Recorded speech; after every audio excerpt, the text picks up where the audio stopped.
Bom dia bom, bom dia. Hoje começamos com um movimento aqui. Ontem aqui, né, a gente conseguiu falar sobre o Douglinhas e dizemos aqui que ele ia batendo 50 comentários, a gente faria aí com ele, né, um degradê no cabelo. E a gente bateu quase 80 comentários, então agora a gente precisa de mais comentários ainda, porque o Douglinhas não está convencido o suficiente. Então, já no início do programa, deixa o comentário aí, Douglinhas, volta com o degradê, porque ele não está querendo fazer, Ele pessoal. disse que vai cortar com 60. Com 60 Com comentários? 60 ele disse. Ele tá querendo muito também, já ofende o Douglinhas também. Então, começando aqui hoje, a gente tem aí Só a não taxa... fala que ele vai ficar feio, senão ele não corta. É justo. Então, começando o programa aí, temos taxação de aluguéis para dobrar, pode dobrar aí com a reforma tributária, né? De acordo com a Câmara Brasileira de Indústria da Construção, a CBIC, né, ela tem essa previsão de que o IVA, que é esse novo imposto que está vindo com a reforma tributária, ele pode aí dobrar o imposto sobre aluguéis. Isso impacta em boa parte da população que hoje vive morando em aluguéis, né? Além disso, a gente tem aí o governo Maduro que teme um golpe e sinaliza aí mais repressão contra a oposição que não aceita a derrota de uma eleição extremamente justa, democrática e limpa, de acordo com uma nota que o PT soltou. É interessante. E também temos aí o líder do Hamas, que foi morto lá no Irã, né? Então a gente teve esse acontecimento aí, o Hamas, que é um grupo considerado terrorista aqui pro Ocidente, e aí houve esse assassinato, né? Uma palavra feia, assassinato, mas ele foi morto lá na própria casa no Irã. Qual é o nome do indivíduo? Ismail Haniyeh. Ismail Haniyeh. Foi morte matada, então, não foi morte morrida. Foi morte matada. É justo. Porque o menino, gente boa, tá fazendo nada. Então vamos lá. Agora começamos nosso programa aí com um bom dia do Matheus Malheiros. Bom dia, sou o Matheus, consultor da UVP Capital. Muito bom. E também José Jagger aqui ao meu lado. Bom dia, eu sou o José, também consultor da UVP Capital. Pô, temos 2 robôs aqui. Maravilha. Então, como é um programa de tradição, vamos começar agora com o Matheus falando dos índices do mercado. Em 14 segundos. Começou o programa de tradição, vamos aos índices do mercado. Temos aqui os mercados norte-americanos subindo com decisão da política monetária do Fed e de resultados de Big Techs, mercados Nasdaq no Pacífico fechando majoritariamente positivo e destaque para o Japão que está subindo 1,49%, mesmo após alta de 25 pontos base nos juros. Mercados europeus subindo também após dados positivos de inflação, commodities, aí o petróleo está disparando com escalada das tensões do Oriente Médio e o minério de ferro caindo após dados industriais fracos na China. E o Bitcoin subindo, mas isso aí já não serve para nada. Maravilha. Já cogitou trabalhar em rodeio? Tô treinando pra isso. Leilão de boi? Você se daria muito bem. Além disso, temos com as notícias internacionais aí o resultado das eleições na Venezuela que está repercutindo, né? Alguns países aceitaram, outros não, né? Alguns presidentes se posicionaram a favor, outros também não. Só as democracias se posicionando a favor. É. E além disso, né, então, a oposição vem indo para as ruas, vem se manifestando a insatisfação com o resultado, e a gente já teve até agora 11 mortos, 150 feridos e mais de 750 pessoas presas, isso na data de hoje de manhã. Esse número tende a aumentar conforme os confrontos continuam a subir. Dessa forma, o governo da Venezuela teme, inclusive, um movimento de possível guerra civil, um movimento de confronto até superior a isso. Então a gente vai acompanhando. Guerra civil é só quando os dois lados batem, a gente só tá vendo um lado bater, então não é guerra civil. É justo. Vemos uma crítica aí diretamente do José contra o governo da Venezuela. Espancamento civil. Em resposta a essa posição aí do Nicolás Maduro, nosso queridíssimo amigo Nicolau, pega no meu... liderado por Maria Corina Machado, insiste o candidato Edmundo Gonzalez venceu as eleições com ampla margem, apresentando a sua própria contagem de votos como evidência. Ou seja, então a gente vê aí que uma mulher também está na forte oposição aí contra o Nicolás Maduro e falando que o Edmundo Gonzalez realmente venceu e que as urnas foram fraudadas por ataques hackers. Isso é complicado por conta que a ascensão aí, a gente sabe que a Venezuela é uma grande... tem maior reserva de petróleo, igual como a gente já falou, e também está numa crise aí de hiperinflação e todas as coisas más aí que podem acabar se intensificando mais ainda com essas crises políticas. E a gente vê aí que, por exemplo, com essas tensões internas, houveram vários movimentos do governo Maduro que são movimentos diplomaticamente muito pesados, como, por exemplo, a expulsão de vários diplomatas de alguns países, inclusive o cerceamento, ou seja, o cerco da embaixada da Argentina ali na própria Venezuela. Ou seja, isso, mesmo em momentos de muita tensão, de países que estão inclusive em confronto, existe uma inviolabilidade muito grande da embaixada. E aí, quando a gente vê a expulsão de diplomatas, é um posicionamento de governo muito, muito, muito pesado de se fazer. E a OEA, também a Organização dos Estados Americanos, se recusou a reconhecer a reeleição de Maduro como algo honroso, transparente e limpo, como a gente sabe. A nota do PT. Vamos agora, né, a outra notícia internacional que envolve o Hamas, né? O Hamas, que é um grupo considerado pelo Ocidente, um grupo terrorista ali no Oriente Médio, né? Ele tem ali uma principal função, a luta ali contra Israel, além de outros interesses de outros países ali. E o líder do Hamas hoje, né, ele foi assassinado, ou seja, ele foi morto ali na sua própria casa dentro do Irã. Exato, a gente está tendo agora essa escalada dos conflitos no Oriente Médio. Então teve, né, o líder do Hamas, o Ismael Haniyeh, que foi morto ali no Irã, que ele estava numa cerimônia de posse do novo presidente do país, né? Vale relembrar que morreu, então, o presidente alguns meses atrás num acidente ali numa aeronave. Então foram convocadas novas eleições, o presidente foi eleito e durante essa visita foi assassinado o líder do Irã. Na casa que ele estava ficando, né, foi ele e um guarda junto que foram assassinados. Então a gente vê isso como um golpe ali para o Hamas, que já perdeu mais uma das suas principais posições de liderança, assim como havia perdido anteriormente. Então é a estratégia de Israel, né, tá buscando desestabilizar o Hamas aí por meio desses atentados. Então vale até a gente trazer aqui o porquê, né, do conflito continuar dessa forma. É praticamente impossível o Israel e Hamas conseguirem conviver. Por quê? O princípio do Hamas é que Israel não devia existir, é a destruição de Israel. Então, é uma guerra que fica numa situação muito complicada, porque vai na raiz da ideologia já do grupo terrorista. E, claro, além disso, a gente vê ainda mais essas escalagens de tensão no Oriente Médio, com Israel bombardeando Beirute, ali a capital do Líbano, né? Que foi em resposta a um ataque que foi atribuído ao Hezbollah, que resultou na morte de 12 crianças israelenses. Então ali a gente tem vários grupos armados, como o Hezbollah, como o próprio ISIS, né, que é o Estado Islâmico ali, né? E vários outros, inclusive o Hamas, que é um grupo muito forte, que está há muito tempo ali lutando. E uma das premissas, isso que o Matheus falou, das premissas da existência do grupo, ou seja, o porquê que ele existe, é justamente acabar com Israel. Não é acabar politicamente, acabar com a população de Israel por questões religiosas, questões principiológicas que envolvem o grupo de lá. Então esse é um conflito que ele escala, ele diminui, mas ele nunca acaba enquanto não houver a morte e a aniquilação de um dos lados. Então, assim, quando a gente olha para isso, a gente até se acostuma com essas notícias vindo do Oriente Médio, né? Quem acompanha jornal desde muito novo, sempre vê que existe ali Israel e seus vizinhos ali sempre em guerra, sempre com conflitos, sempre com escaladas, bombardeios e tudo mais. Só que a gente sempre tem que lembrar, no meio a isso, que apesar de ter pessoas que estão ali, que são de grupos terroristas e outras pessoas que estão guerreando dessa forma, existem pessoas que estão vivendo, trabalhando, crianças, pessoas que vivem a vida e que não tem para onde ir ali. Então, notícias assim sempre tem que ser carregada com a seriedade que ela tem, que é uma guerra de longos anos, onde gerações e gerações vêm morrendo, ferindo, perdendo todos os bens, todas as casas, com um confronto que é ideológico no final das contas. Então, é um confronto muito complexo de se tratar, muito espinhoso, e não dá para tratar dele de uma maneira muito rasa, com um lado certo, um lado errado. Ali é um confronto que envolve muitas, muitas, muitas questões, inclusive da humanidade como um todo, né?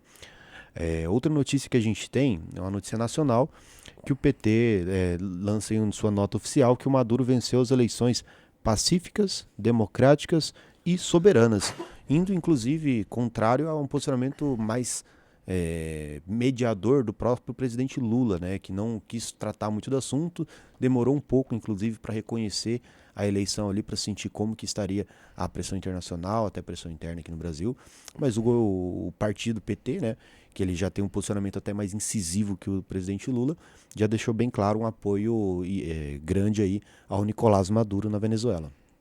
Inclusive, alguns membros criticaram a falta de transparência no processo eleitoral. O vice-líder do governo na Câmara, o deputado Reginaldo Lopes, referiu-se ao Maduro como um ditador. Então também vai aí contra o que o PT falou da eleição limpa e soberana e democrática. E muitas pessoas dentro do partido também, aliás, o governo Lula, como o senador Renan Calheiros, também pediram maior transparência no pleito, aliando-se à oposição do Itamaraty. Você vê até um racha interno dentro do próprio partido, né? Algumas posições mais pró-Maduro, outras posições com um pé atrás, assim. Sim, igual o Mateuzinho falou no começo do programa, muitos países, incluindo Uruguai, Chile, Colômbia, Argentina, Itália, Espanha e Portugal, contestaram a reeleição do Maduro, declarado pelo Conselho Nacional Eleitoral da Venezuela. Então tá uma galera aí do lado do Edmundo Gonzalez dizendo que realmente as eleições foram fraudadas e não teria a menor chance do Nicolás Maduro se reeleger aí por questões limpas e numa eleição realmente justa. Então como a gente teve várias notícias complexas hoje, pesadas, a gente vem com a notícia aí seguindo o mesmo patamar que é. Fala mais sobre esse novo imposto aí, Ido. Pra você que já estava feliz com a aumento da carga tributária, ajudar o nosso governo aí que está precisando de dinheiro, gastando muito, agora com a reforma, a taxação dos aluguéis pode mais que dobrar. Exato, isso mesmo. Você que tem um imóvel alugado, né, com muito suor, conseguiu comprar e colocar um inquilino, vai pagar mais que o dobro de imposto que você já pagava antes. Como assim? O que vai acontecer? Segundo aqui um estudo da Câmara Brasileira da Indústria da Construção, a gente tem que pode mais que dobrar essa carga tributária. Por quê? Hoje você já tem a incidência de PIS e COFINS nessa tributação. E agora, com os novos encargos, você vai ter a alíquota de IVA também sendo aplicada aí sobre os aluguéis. Então, por exemplo, segundo o estudo, um aluguel de R$2.000, ele passaria a ser tributado de R$ 73 para R$ 169,60, que representa um aumento de 132%.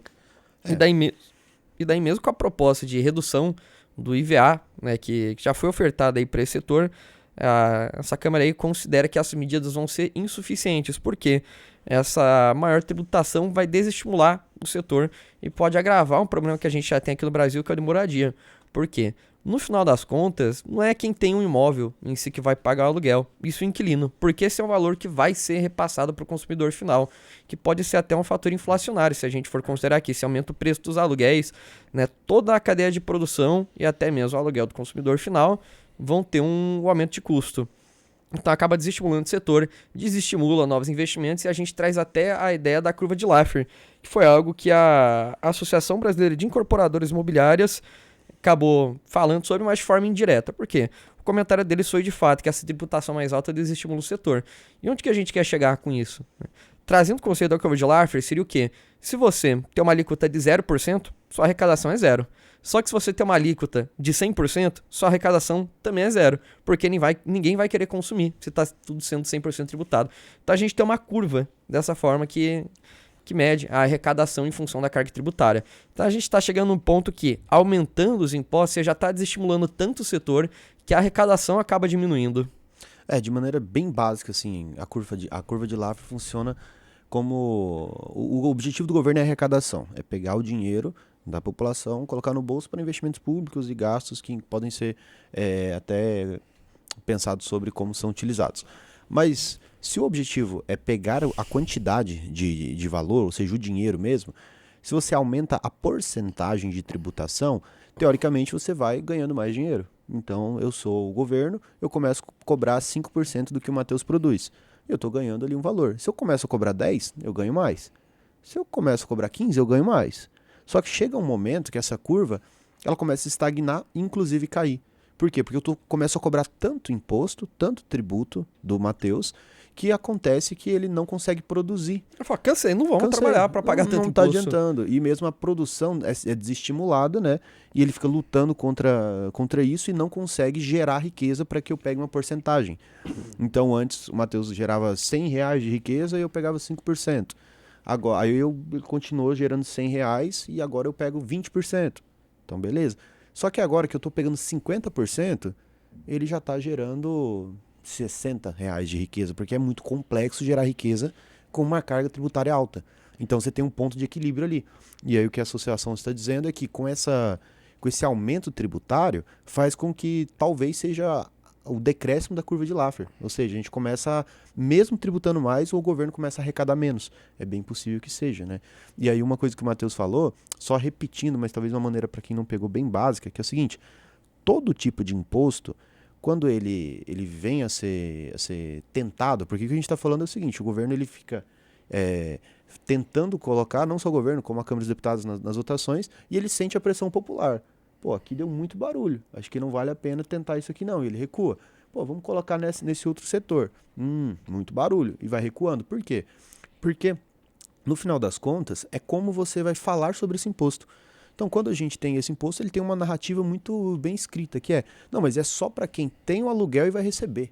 Ou seja, a gente está falando de alguém que tem 3 imóveis e já recebe esse dinheiro. A gente não está falando da população. Só que, o que acontece? O cara que está cobrando R$2.000 de aluguel e agora ele vai ter que pagar mais imposto, ele não vai arcar com isso. Ele vai passar isso para o inquilino. Então, tem que cuidar muito com a narrativa do imposto, porque, de acordo com a narrativa, a gente sabe ou não se esse imposto vai ser aceito ou não pelo barulho gerado.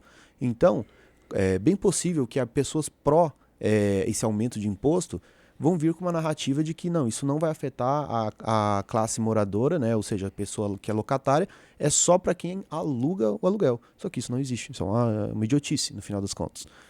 Certo? Só uma complementação. E a gente vem então agora com, antes das notícias não tão irrelevantes, né? Para finalizar o programa, que ainda tem boas notícias ainda aqui, tem uma notícia muito importante aqui no final. É leitura dos comentários do vídeo anterior. No vídeo anterior, né, falando novamente, pedindo aí o comentário de vocês, a gente falou do Douglinhas, e o Douglinhas falou que com a gente que se bater 50 comentários, ele ia fazer um degradê no cabelo. Até agora ele não fez. Mas, se tiver mais comentários agora, é possível que amanhã ele volte aí com um cabelinho diferente. O Douglas não aparece enquanto não tiver comentário suficiente para ele fazer um degradê. Pronto. Então falei. volta, Douglas. Ele só vai voltar aqui aparecendo no programa se tiver degradê. Boa. Gostei do seu... Vamos apoiar aí que a gente tá muito curioso pelo resultado do Douglinhas. Você viu que o Matheus, para ele virar o Nicolás Maduro, ele falta isso aqui, ó. Então, já que o Matheus já instituiu uma ditadura nesse programa de democracia, Douglas... Que é democracia volta... venezuelana, não tem isso aí não. É democracia cubana. Então você só volta com o degradê no cabelo. Então aí, campanha, hashtag hoje, volta Douglas, para ver se o Douglas consegue cortar o cabelo e voltar aqui pro nosso programa. Exatamente. Justiça social. Qual é o seu comentário de hoje, mano? Cara, o meu comentário vai aqui pro meu amigo Lucas Conrado. Lucas Conrado, nosso assíduo aí, ouvinte do nosso programa, ele falou o seguinte: acredita que eu descobri só ontem que o nome do Edson é Edson? Edson? Ele nunca disse o nome no programa, só dos outros 2 participantes do dia. Se o propósito era manter segredo do seu nome, infelizmente não deu certo. Na verdade, o nome do Edson é Adalberto, e Beto? a gente chama ele de Beto. É Beto, aqui meu dentro nome da é Beto. empresa. Beto. Adalberto Adão Barros Pacheco. E meu sobrenome é Carreiro. Pacheco Carreiro. Pacheco Carreiro. Beto Carreiro. Vamos lá então. E qual que é o seu comentário, Matheus? Quero ler aqui um comentário do @DEFFGEM. Ele disse aqui: levando em consideração que o dólar, considerando histórico, sempre se valorizou sobre o real, não mais viável investir puramente em dólar, comprando as ações viáveis de empresas brasileiras pela Bolsa Americana, por assim se ganhar com a valorização do dólar da empresa caso haja. Aí o @Alexandre Salles 2 respondeu: a questão maior é que você precisa de uma renda em reais se pretende viver dela no Brasil. Na própria bolsa tem múltiplas empresas cuja principal fonte de receita é em dólar, então ainda dá para ganhar com dólar mesmo investindo reais. Bom, primeiro, tem um delírio de uma mente criativa falando de comprar empresas brasileiras pela Bolsa Americana. Cara, não faz sentido. Você tá falando disso de comprar ADRs, basicamente. E a ADR é o quê? Um banco norte-americano vai comprar ações aqui na Bolsa Brasileira das nossas empresas e revender esses recibos para investidores norte-americanos. Só que, claro, vai cobrar ali uma parte da intermediação deles, né? Eles vão pegar ali parte dos dividendos e você vai tomar um spread, ou seja, você vai acabar pagando um pouco mais caro. Não faz sentido, de forma alguma. Se você tem acesso à Bolsa Brasileira, compre aqui mesmo. Agora, outra possibilidade. Vamos comprar só empresas norte-americanas, né? Por que isso não é uma estratégia viável? que nem o nosso amigo aqui, Alexandre, falou, seu assento de custo é em real. Você mora no Brasil, não faz sentido você levar tudo pro exterior. Mesmo que você tenha esse temor, você tem que estar exposto aqui no Brasil, até porque você tem um conhecimento de país, né? Então você investir nos Estados Unidos vai estar em desvantagem com os investidores de lá. Por quê? Você não convive lá, você não pega só simplesmente por osmose, né, as notícias do país. Aqui no Brasil, sim. Então já tem essa vantagem aqui para investir no Brasil. E outro ponto é, você tem que ter um portfólio diversificado, porque nenhum mercado vai ser eternamente melhor do que o outro. A gente está olhando muito para os Estados Unidos agora com a bolsa de lá disparando, né? Rendendo 100, 200, 300% nos últimos anos, Big Techs aí, né, subindo muito. Só que a gente esquece, por exemplo, que depois que estourou a bolha das .com, lá em 2000 até 2012, a bolsa andou de lado. Então você ficou 12 anos sem ter lucro nenhum investindo na bolsa norte-americana. Enquanto bolsas de países emergentes dispararam com o boom das commodities nessa mesma época. Então é por isso que é importante você ter essa diversificação global. Um mercado ficou de lado, o outro subiu. Agora a gente está vendo o mercado norte-americano subindo e mercados emergentes aí meio andando de lado. Então não faz sentido você estar exposto em apenas um país ou uma economia. Maravilha. O comentário que eu separei aqui é do @FredShade4067. Parecendo o Temer com as pastilhinhas dele. Desculpa, pessoal. Boa tarde, extremamente bom jornalismo que a UVP nos entrega. Há dias em que a parte matinal é bem corrida. Logo, o The News acaba sendo visto muito rápido. Aliás, baita newsletter mesmo. The News, a gente até acompanha eles aqui. Abraço para nós. Mas sempre posso completar a atualização de notícias no período pós-trabalho e agora pré-estudos, graças a vocês. Gratidão, rapaziada, gratidão de volta pra você aí, viu? O povo adora, gente. Falando sobre a The News, né? A The News é uma newsletter muito boa, inclusive, né? A gente acompanha, a gente também lê eles. E o Godoy, vocês conhecem, o Godoy vegano aqui, hoje ele quase empurrou goela abaixo a The News em todo mundo. Ele falou, você já assina The News? Você já assina The News? Mas o soco matinal é melhor? Muito melhor. Infinitamente melhor. A população nos ama. Então, olha que engraçado. A voz do povo é a voz de Deus. O consultor acabou de chegar aqui novo aqui, ó, tá até acompanhando aqui no backstage nosso. O Godoy chegou pra ele e falou, você assina The News? Ele falou, não, então assina agora e pega o meu código. Terceiro dia dele aqui em Goiânia. A The News tá pagando, certeza que tá pagando o Godoy, não pode ser. E foi ele que...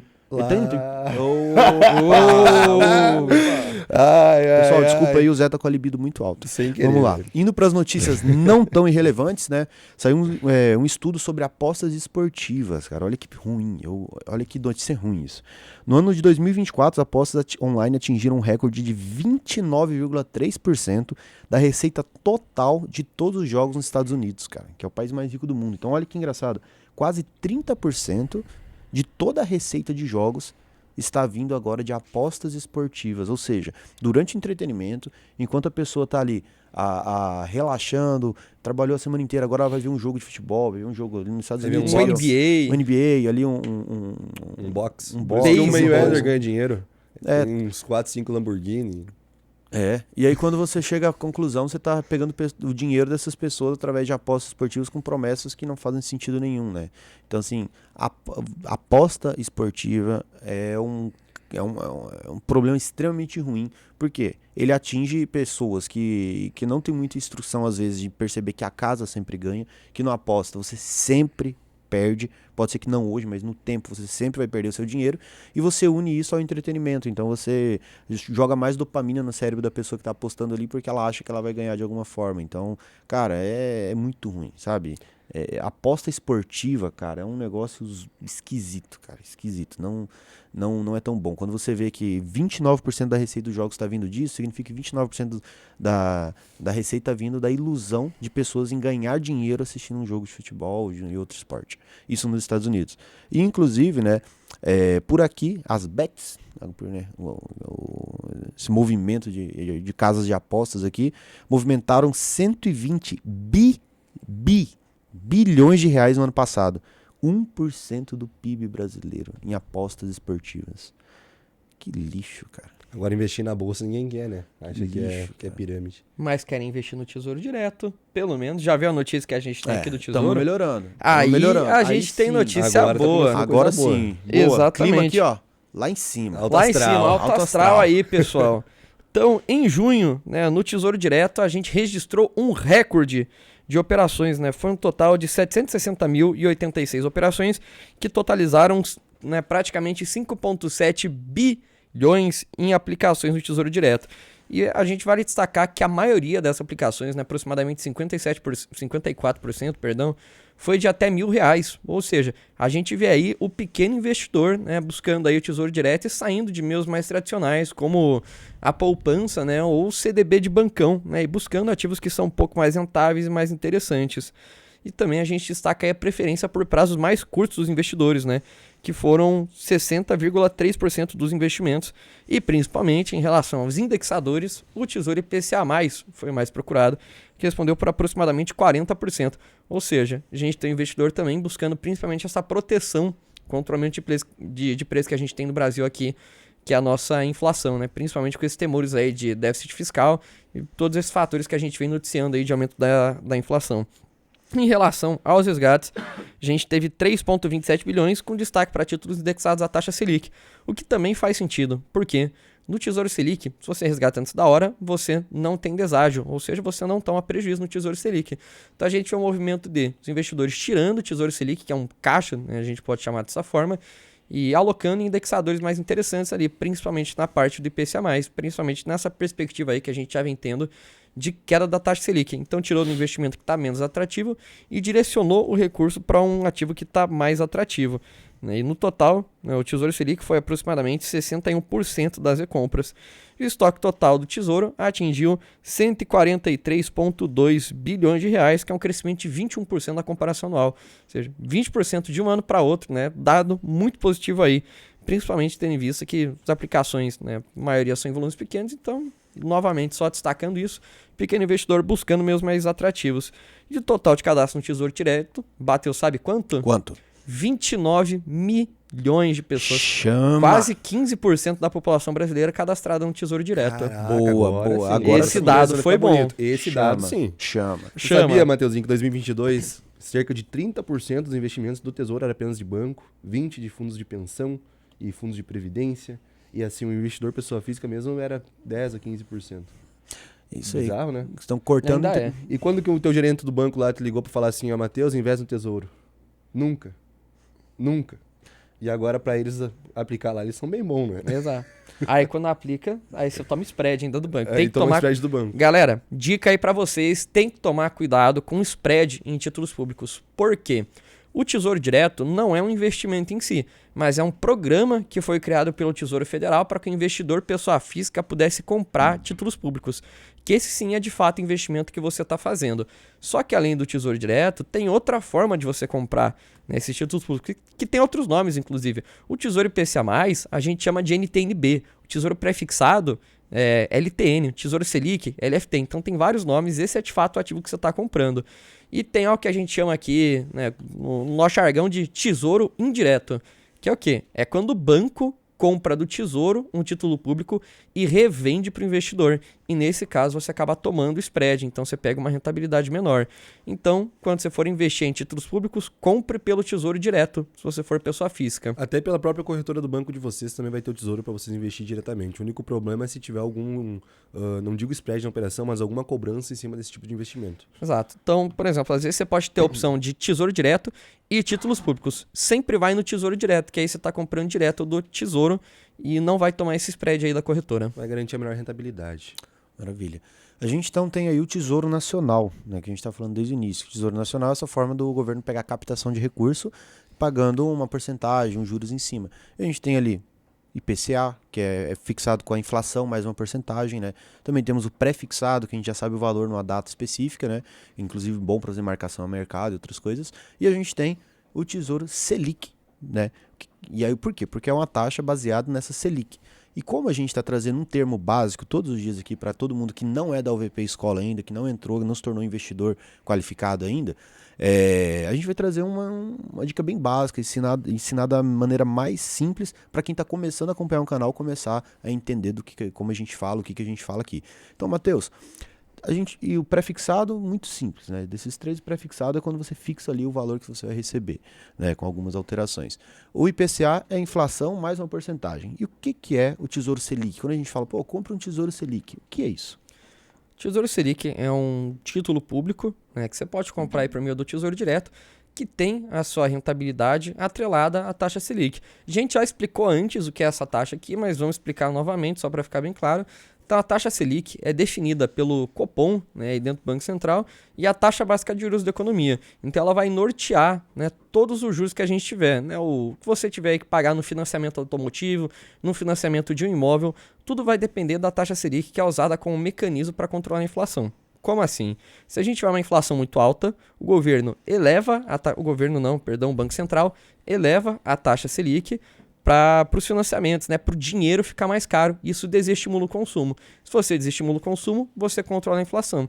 E vice-versa. Se a gente tiver uma economia que está muito morna e não está indo muito bem, o Banco Central pode abaixar a taxa Selic para estimular a economia. Então, essa rentabilidade fica oscilando ao longo do tempo, né? Isso são ciclos econômicos que a gente tem nas economias. Então, basicamente, o Tesouro Selic tem a sua rentabilidade indexada a essa taxa. Então, se a Selic estiver lá em cima, o Tesouro Selic vai render bem. Se a Selic estiver baixa, o Tesouro Selic vai render mal. Maravilha, uma boa explicação. Então, para finalizar o programa, no tempo ali dos 30 minutos, né? Vou pro recado final e o recado final fica comigo hoje. Justo? Autorizado? Democracia cubana agora, né? E aí isso acabou. Então, então aqui, ó, tô fechando para você mesmo. Eu falei hoje de casa de apostas, por quê? Porque casa de apostas, eu não julgo a pessoa que aposta, por quê? É meio ruim? Meio não tão inteligente? Sim, com certeza. Mas o pior é o cara que começa a pagar ex-jogador de futebol pra ficar ali falando sobre, postando, bet não sei o que, falando sobre dinheiro e tal, só que você só tá arrancando dinheiro de gente que não tem a capacidade de perceber que tá perdendo dinheiro. Então, aqui na UVP a gente traz dinheiro. Então, se você aí é sócio, dono de alguma casa de aposta, eu convido você aí 3 rounds de 5 minutinhos de porrada livre comigo. Vamos ver, você tira dinheiro ou põe dinheiro? Se perder, tem que trazer todo o patrimônio pra cá. Não tem que nada que tem coaf. Pode deixar lá. Não, viaja. Eu não quero seu dinheiro, não. Pega pra você. Dinheiro de quem tira dinheiro. Pega pra você. Mas se você, se tiver aí no comentário um cara de casa de aposta, vamos sair na mão 3 minutinhos aí. E ainda solta o Matheus aí. O Matheus morde sua canela aqui, a gente quebra você da porrada aí. Entendeu? Então é pra você mesmo aí.